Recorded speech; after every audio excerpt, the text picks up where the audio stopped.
Hello my dear students, welcome back to Kannada class. Today we are going to start lesson number 11 ಉದಯರಾಗ. ಈ ಉದಯರಾಗವನ್ನು ಬರೆದಿರ್ತಕ್ಕಂಥ ಕವಿ ಪರಿಚಯವನ್ನು ಈಗ ಸಂಕ್ಷಿಪ್ತವಾಗಿ ತಿಳ್ಕೊಳ್ಳೋಣ. ಮೊದಲಿಗೆ ಇಲ್ಲಿ ನೋಡಿ, ಈ ಚಿತ್ರದಲ್ಲಿ ಕಾಣ್ತಿದ್ದಾರಲ್ಲ, ಇವರೇ ಪಂಜೆ ಮಂಗೇಶರಾಯರು. ಈ ಪದ್ಯವನ್ನು ಬರೆದಂತಕ್ಕಂತಹ ಕವಿಗಳು, ಲೇಖಕರು. ಓಕೆ, ಇವರ ಪರಿಚಯ ನೋಡಿ. ಇವರು ದಕ್ಷಿಣ ಕನ್ನಡ ಜಿಲ್ಲೆಯಲ್ಲಿನ ಬಂಟ್ವಾಳ ತಾಲೂಕಿನಲ್ಲಿನ ಪಂಜೆ ಅಂತಕ್ಕಂಥ ಗ್ರಾಮದವರು. ಅದಕ್ಕೋಸ್ಕರನೇ ಇವರನ್ನು ಪಂಜೆ ಮಂಗೇಶರಾಯರು, ಅವರ ಊರನ್ನು ಕೂಡ ಅದೇ ಹೆಸರಿನಿಂದ ಕರೆಯಲಾಗುತ್ತೆ. ಇವರು 37ನೇ ಫೆಬ್ರವರಿ 1874ರಲ್ಲಿ ಜನಿಸ್ತಾರೆ. ಇವರು ಕನ್ನಡ ಸಾಹಿತ್ಯದ ನವೋದಯ ಕಾಲದ ಕವಿಗಳಾಗಿದ್ದಾರೆ. ಕನ್ನಡ ಸಾಹಿತ್ಯದಲ್ಲಿ ಹಳೆಗನ್ನಡ, ನವೋದಯ, ನವ್ಯ, ಹಳೆಗನ್ನಡ, ಬಂಡಾಯ ಸಾಹಿತ್ಯ ಅಂತೇಳಿ ಸಾಕಷ್ಟು ಕಾಲಗಳನ್ನು ನಾವು ಗುರುತಿಸ್ತೇವೆ. ಅದರಲ್ಲಿ ನವೋದಯ ಕಾಲದ ಕವಿ ಇವರು. ಹಾಗೆಯೇ ಶ್ರೇಷ್ಠ ಶಿಕ್ಷಕರು ಕೂಡ ಇವರು ಆಗಿದ್ದರು.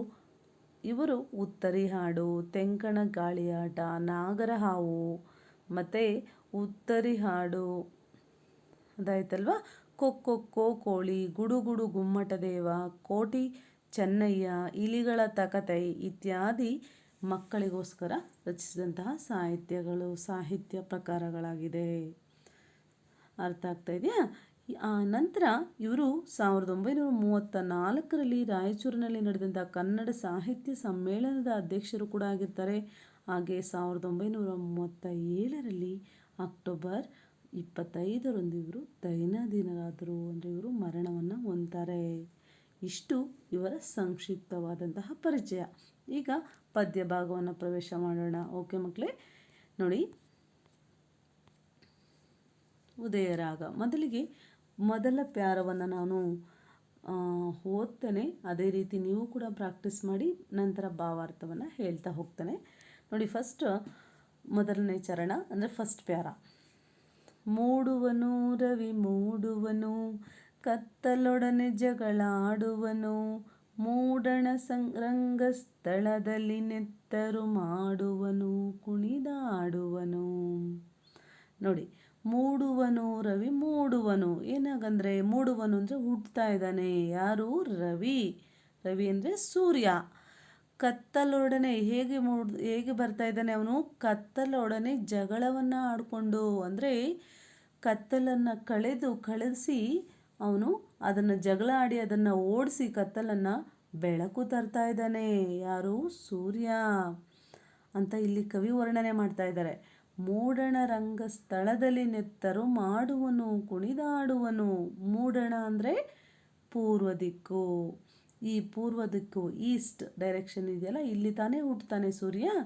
ಸೊ ಈ ಮೂಡಣದಲ್ಲಿ ರಂಗಸ್ಥಳ ಅಂತ ಅಂದರೆ ನಾಟಕವನ್ನು ಹಾಡುವಂಥ ಸ್ಥಳವನ್ನು ರಂಗಸ್ಥಳ ಅಂದರೆ ಬಣ್ಣದಿಂದ ಕೂಡಿರುತ್ತೆ ರಂಗಸ್ಥಳ ಅಲ್ವಾ. ಹಾಗೆ ಮೂಡಣ ದಿಕ್ಕುನಲ್ಲಿ ಕೆಂಪು ಮತ್ತು ಒಂಬಣ್ಣವನ್ನು ಮೂಡಿಸ್ಕೊಂಡು ರಂಗಸ್ಥಳದಂತೆ ನಾಟಕ ಆಡುವ ಸ್ಥಳ ಹೆಂಗೆ ಬಣ್ಣದಿಂದ ಕೂಡಿರುತ್ತೋ ಆ ರೀತಿ ನೆತ್ತರು ಅಂದರೆ ರಕ್ತದ ಕೆಂಪು ಬಣ್ಣದಿಂದ ಆತ ಮಾಡುವನು, ಕುಣಿದಾಡುವನು. ಅಲ್ಲಿ ಕುಣಿದಾಡಿಕೊಂಡು ಬರ್ತಾ ಇದ್ದಾನೆ ಅಂತ ಹೇಳಿ ಇಲ್ಲಿ ವರ್ಣನೆಯನ್ನು ಮಾಡ್ತಾ ಇದ್ದಾರೆ. ಓಕೆ, ನೆಕ್ಸ್ಟ್ ಸೆಕೆಂಡ್ ಚರಣ ನೋಡಿ. ಬಂಗಾರದ ಚೆಲು ಬಿಸಿಲಿನ ಕಿರೀಟದ ಶೃಂಗಾರದ ತಲೆ ಎತ್ತುವನು, ತೆಂಗಿನ ಕಂಗಿನ ತಾಳೆಯ ಬಾಳೆಯ ಅಂಗಕ್ಕೆ ರಂಗನು ಮೆತ್ತುವನು. ಏನಿದ್ರ ಭಾವಾರ್ಥ ನೋಡಿ. ಬಂಗಾರದ ಚೆಲು ಬಿಸಿಲಿನ ಕಿರೀಟದ ಅಂದರೆ ಬಂಗಾರ ಅಂದರೆ ಗೊತ್ತು ನಿಮಗೆ, ಗೋಲ್ಡ್. ಅದು ಚೆಲು ತುಂಬ ಸುಂದರವಾದಂತಹ ಬಂಗಾರದ ಬಿಸಿಲನ್ನು ಕಿರೀಟದಂತೆ ಇಟ್ಕೊಂಡಿದ್ದಾನೆ ತಲೆಯ ಮೇಲೆ. ಅಂದರೆ ಬಂಗಾರದಂತೆ ಹೊಳಿತಾಗ ನೋಡಿ, ಇಲ್ಲಿ ಚಿತ್ರದಲ್ಲಿ ಕಾಣಿಸ್ತಿದೆಯಲ್ಲ, ಅದ್ರ ಮೇಲೆ ನೋಡಿ, ಇದನ್ನು ಕಿರೀಟದಂತೆ ಚಿನ್ನದ ಕಲರ್ ಇದೆ, ಅದನ್ನು ಕವಿ ಇಲ್ಲಿ ಹೇಳ್ತಾ ಹೋಗ್ತಾರೆ. ಶೃಂಗಾರದ ತಲೆ ಎತ್ತುವನು. ಶೃಂಗಾರ ಅಂತಂದರೆ ಸುಂದರವಾದಂಥದ್ದು. ಇದು ನವರಸಗಳಲ್ಲಿ ಒಂದು, ಅಂದರೆ ಸುಂದರತೆ ಅಂತ ತಿಳ್ಕೊಳ್ಳಿ. ಇಲ್ಲಿ ತಲೆಯನ್ನು ಎತ್ತಿ ಮೇಲೆ ಬರ್ತಾ ಇದ್ದಾನೆ. ಹೇಗೆ ಬರ್ತಾ ಇದ್ದಾನೆ? ತೆಂಗಿನ ಕಂಗಿನ ತಾಳೆಯ ಬಾಳೆಯ ಅಂಗಕ್ಕೆ ರಂಗನು ಮೆತ್ತುವನು. ಬರುವಂತಹ ಸಂದರ್ಭದಲ್ಲಿ ಹುಟ್ಟಿದ ನಂತರ ಮೇಲಕ್ಕೆ ಅಂದರೆ ಸನ್ರೈಸ್ ಆದ ನಂತರ ಮೇಲೆ ಬರ್ತಾ ಬರ್ತಾ ತೆಂಗು, ಕಂಗು ಅಂದರೆ ಅಡಕೆ, ತೆಂಗು ಅಂದರೆ ಗೊತ್ತು ನಿಮಗೆ, ಕೋಕೋನಟ್ ಗಿಡಗಳು, ತಾಳೆ ಗಿಡಗಳು, ಬಾಳೆ ಗಿಡಗಳು, ಇವಕ್ಕೆ ಅಂಗಕ್ಕೆ ಅಂದರೆ ಅವುಗಳ ಪಾರ್ಟ್ ಬೈ ಪಾರ್ಟ್ ಅಂದರೆ ಗಿಡ, ಕೊಂಬೆ, ರೆಂಬೆಗಳಿಗೆ ಏನು ಮಾಡ್ತಾ ಇದ್ದಾನೆ, ಬಣ್ಣವನ್ನು, ರಂಗನ್ನು ಮೆತ್ತುತ್ತಾ ಇದ್ದಾನೆ. ಅಂದರೆ ಬಣ್ಣವನ್ನು ಅವಕ್ಕೆ ಹಚ್ಚುತ್ತಾ ಇದ್ದಾನೆ. ಮೆತ್ತುತ್ತಾ ಇದ್ದಾನೆ ಅಂತಂದರೆ ಏನು, ಹಚ್ಚುತ್ತಾ ಇದ್ದಾನೆ ಅಂದರೆ ಅದರ ಬೆಳಕು ಆ ತೆಂಗಿನ ಮರ, ಕಂಗಿನ ಮರ, ತಾಳೆಯ ಮರ, ಬಾಳೆಯ ಮರಗಳ ಮೇಲೆ ಬೀಳ್ತಾ ಇದೆ ಅನ್ನುವ ಅರ್ಥ ಇಲ್ಲಿ. ಅರ್ಥ ಆಯ್ತಲ್ಲ ಮಕ್ಕಳೇ? ನೆಕ್ಸ್ಟ್ ನೋಡಿ, ಕಂಟಿನ್ಯೂಷನ್ ಪಾರ್ಟ್. ಮಾಡಿನ ಹುಲ್ಲಲ್ಲಿ ಚಿನ್ನದ ಗೆರೆಯನ್ನು ಎಳೆಯುವನು ರವಿ ಎಳೆಯವನು. ನೋಡಿ ಓದಬೇಕಾದ್ರೆ ಫಸ್ಟ್ ಒನ್ ಎಳೆಯುವನು, ರವಿ ಎಳೆಯವನು. ಕೂಡಲ ಕೋಣೆಯ ಕತ್ತಲೆ ಕೊಳೆಯನ್ನು ತೊಳೆಯುವನು, ರವಿ ತೊಳೆಯುವನು. ಏನೀಗಂದರೆ ಮಾಡಿನ ಅಂದರೆ ಉಪ್ಪರಿಗೆ ಮೇಲೆ, ಮನೆಯ ಮೇಲೆ ಹುಲ್ಲು ಮನೆಗಳು ಇರುತ್ತೆ, ಆಗ ಇರ್ತಾ ಇತ್ತು. ಆ ಮನೆಗಳ ಮೇಲೆ, ಆ ಹುಲ್ಲಿನ ಮೇಲೆ ಚಿನ್ನದ ಗೆರೆಯನ್ನು ಅಂದರೆ ಅದನ್ನು ಸೂರ್ಯನ ಬೆಳಕು ಚಿನ್ನದ ರೀತಿ ಗೆರೆ ಹಾಕಿದೆಯಂತೆ. ಅಂದರೆ ಗೆರೆಗಳ ರೀತಿ ಆ ಬೆಳಕು ಬೀಳ್ತಾ ಇದೆ. ಎಳೆಯುವನು ರವಿ ಎಳೆಯವನು. ಆ ಚಿನ್ನದ ಗೆರೆಗಳನ್ನು ಎಳಿತಾ ಇದ್ದಾನೆ, ಒಂದೊಂದು ಗೆರೆ, ಎರಡೆರಡು ಗೆರೆ ಅಂತೇಳಿ. ಆ ಎಳೆಯವನು, ಎಳೆಯ ಅಂತಂದರೆ ತುಂಬ ಚಿಕ್ಕವನು, ಅಂದರೆ ಈಗ ತಾನೇ ಹುಟ್ಟುತ್ತಾ ಇದ್ದಾನಲ್ಲ, ಅದಕ್ಕೋಸ್ಕರ ಅವನನ್ನು ಎಳೆಯವನು ಅಂದರೆ ತುಂಬ ಚಿಕ್ಕ ರವಿ ಅಂತ ಹೇಳ್ತಾರೆ. ಅರ್ಥ ಆಗ್ತಾ ಇದೆಯಾ? ಅಂದರೆ ಈಗ ತಾನೇ ಹುಟ್ಟುತ್ತಾ ಇರ್ತಕ್ಕಂಥ ಎಳೆಯದಾದ ಚಿಕ್ಕದಾದಂತಹ ರವಿ ಚಿನ್ನದಾದ ಗೆರೆಗಳನ್ನು ಎಲ್ಲಿ ಮೂಡಿಸ್ತಾ ಇದ್ದಾನೆ, ಮಾಡಿನ ಮೇಲೆ. ಮಾಡಿನ ಅಂದರೆ ಉಪ್ಪರಿಗೆ ಮೇಲ್ಗಡೆ. ಉಪ್ಪರಿಗೆ ಅಂತಂದರೆ ಮೇಲೆ ಚಪ್ಪರ ರೀತಿ ಇರುತ್ತಲ್ವ, ಮೇಲೆ ಉಪ್ಪರಿಗೆ ಅಂತಂದರೆ ನಿಮಗೆ ಮನೆಯ ಮೇಲಿನ ಚಾವಣಿ ಅಂತ ತಿಳ್ಕೊಳ್ಳಿ. ಅರ್ಥ ಆಯ್ತಲ್ಲ? ಈ ಮೇಲೆ ಇರ್ತಕ್ಕಂಥ ಮಾಡಿಯ ಮೇಲಿನ ಹುಲ್ಲು ಹಾಕಿರ್ತಾರೆ. ಹುಲ್ಲಿನ ಮನೆಗಳು ಕೂಡ ಆಗಿನ ಕಾಲದಲ್ಲಿ ಹೆಚ್ಚು ಇರ್ತಿತ್ತು.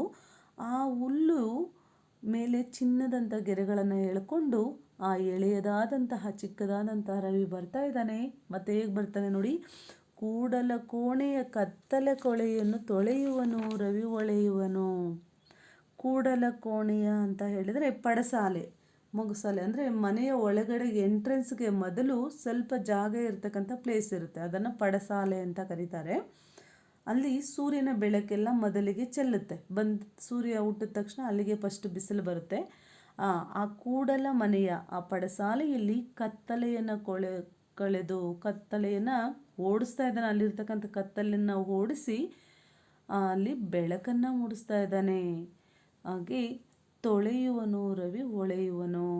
ಅಲ್ಲಿರ್ತಕ್ಕಂತಹ ಕತ್ತಲನ್ನು ಓಡಿಸಿ ಬೆಳಕನ್ನು ಮೂಡಿಸ್ತಾ ಇದ್ದಾನೆ ರವಿ, ಹೊಳಪನ್ನು ಅಲ್ಲಿ ಉಂಟು ಮಾಡ್ತಾ ಇದ್ದಾನೆ ಅನ್ನುವ ಅರ್ಥ ಇಲ್ಲಿ. ಅಂದರೆ ಇದರರ್ಥ ಜ್ಞಾನವನ್ನು, ಮನುಷ್ಯ ಜ್ಞಾನದಿಂದ ಅವನ ಮನಸ್ಸು ಕತ್ತಲೆ ಆಗಿರ್ತಕ್ಕಂತಹ ಅಜ್ಞಾನದಿಂದ ತುಂಬಿರುವಂತಹ ಮನಸ್ಸನ್ನು ಜ್ಞಾನವನ್ನು ಕೊಟ್ಟು ಅದನ್ನು ಹೊಳಪು ಮಾಡ್ತಕ್ಕಂಥದ್ದು. ಅರ್ಥ ಆಯ್ತಲ್ವಾ? ಲಾಸ್ಟ್ ಪ್ಯಾರ ನೋಡಿ, ಏರುವನು ರವಿ ಹೇರುವನು, ಬಾನಳು ಸಣ್ಣಗೆ ತೋರುವನು, ಏರಿದವನು ಚಿಕ್ಕವನಿರಬೇಕೆಲೆ ಎಂಬ ಮಾತನು ಸಾರುವನು. ನೋಡಿ, ಏರುವನು ರವಿ ಹೇರುವನು ಅಂದರೆ ರವಿ ಮೂಡಣದಲ್ಲಿ ಹುಟ್ಟಿ ಮೇಲಕ್ಕೆ ಹತ್ಕೊಂಡು ಬರ್ತಾ ಇದ್ದಾನೆ. ಮೇಲೆ ಬರ್ತಾ ಬರ್ತಾ ಯಾವ ಥರ ಕಾಣ್ತಾ ಇದ್ದಾನೆ, ಚಿಕ್ಕಗೆ ಕಾಣ್ತಾ ಇದ್ದಾನೆ, ಸಣ್ಣಕ್ಕೆ ಕಾಣ್ತಾ ಇದ್ದಾನೆ. ಹೌದಾ ಅಲ್ವಾ? ಅಂದರೆ ಹುಟ್ಟಿದಾಗ ತುಂಬ ದೊಡ್ಡದಾಗಿ ಕಾಣಿಸ್ತಾನೆ ಅರ್ಲಿ ಮಾರ್ನಿಂಗ್. ಆಮೇಲೆ ಬರ್ತಾ ಬರ್ತಾ ಮೇಲೆ ಬರ್ತಾ ಬರ್ತಾ ಬರ್ತಾ ಅವನ ಗಾತ್ರ ಅಂದರೆ ಅವನ ಸೈಜು ಚಿಕ್ಕದಾಗಿ ನಮಗೆ ಕಾಣಿಸುತ್ತೆ. ಏರಿದವನು ಅಂದರೆ ಯಾರೇ ಏರಿದ್ರೂ ಕೂಡ ಮೇಲಕ್ಕೆ ಹೋದರೆ ಮೇಲಕ್ಕೆ ಹೋಗ್ತಾ ಹೋಗ್ತಾ ಎಲ್ಲನೂ ಕೂಡ ಚಿಕ್ಕದಾಗಿ ಕಾಣಿಸೋದು.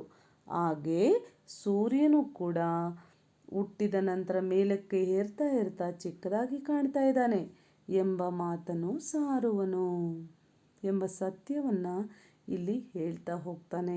ಯಾರು? ರವಿ ಎಂಬ ಸತ್ಯ.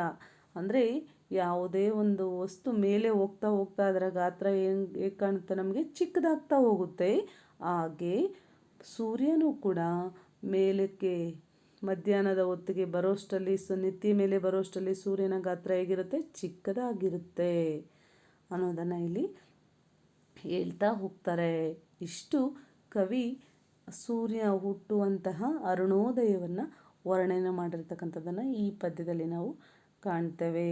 ಇದು ಪೂರ್ತಿ ಪೊಯಮನ್ನು ನೀವು ಬಹೆಟ್ಗಿರುತ್ತೆ, ಚೆನ್ನಾಗಿ ಪ್ರಾಕ್ಟೀಸ್ ಮಾಡ್ಕೊಳ್ಳಿ. ಇನ್ನೊಂದು ಸಲ ನಿಮಗೆ ಹೇಳ್ತೇನೆ ನೋಡಿ. ನಾನು ಹಾಡೋ ರೀತಿನೇ ಇದೇ ರೀತಿ ಪ್ರಾಕ್ಟೀಸ್ ಮಾಡಿಕೊಂಡ್ರೆ ನಿಮಗೆ ಈಸಿಯಾಗಿ ಬಾಯಟ್ ಮಾಡ್ಕೋಬೋದು. ನೋಡಿ, ಮೂಡುವನು ರವಿ ಮೂಡುವನು, ಕತ್ತಲೊಡನೆ ಜಗಳಾಡುವನು, ಮೂಡಣ ರಂಗಸ್ಥಳದಲ್ಲಿ ನೆತ್ತರು ಮಾಡುವನು, ಕುಣಿದಾಡುವನು, ಬಂಗಾರದ ಚೆಲು ಬಿಸಿಲಿ ಕಿರೀಟದ ಶೃಂಗಾರದ ತಲೆ ಎತ್ತುವನು, ತೆಂಗಿನ ಕಂಗಿನ ತಾಳೆಯ ಬಾಳೆಯ ಅಂಗಕ್ಕೆ ರಂಗನು ಮೆತ್ತುವನು. ನೋಡಿ ಮುಂದೆ, ಮಾಡಿನ ಹುಲ್ಲಲಿ ಚಿನ್ನದ ಗೆರೆಯನ್ನು ಎಳೆಯುವನು ರವಿ ಎಳೆಯವನು, ಕೂಡಲ ಕೋಣೆಯ ಕತ್ತಲ ಕೊಳೆಯನ್ನು ತೊಳೆಯುವನು ರವಿ ಒಳೆಯುವನು, ಏರುವನು ರವಿ ಏರುವನು, ಬಾನಳು ಸಣ್ಣಗೆ ತೋರುವನು, ಏರಿದವನು ಚಿಕ್ಕವನಿರಬೇಕೆಲೆ ಎಂಬ ಮಾತನು ಸಾರುವನು. ಈ ರೀತಿ ನೀವು ಕೂಡ ಬಯಟ್ ಮಾಡ್ಕೊಳ್ಳಿ. ಮತ್ತು ಇದರ ಅರ್ಥ ಆಗಿದೆ ಅಂತ ಅಂದ್ಕೊಂಡಿದ್ದೀನಿ. ನಮಸ್ತೆ ಮಕ್ಕಳೇ.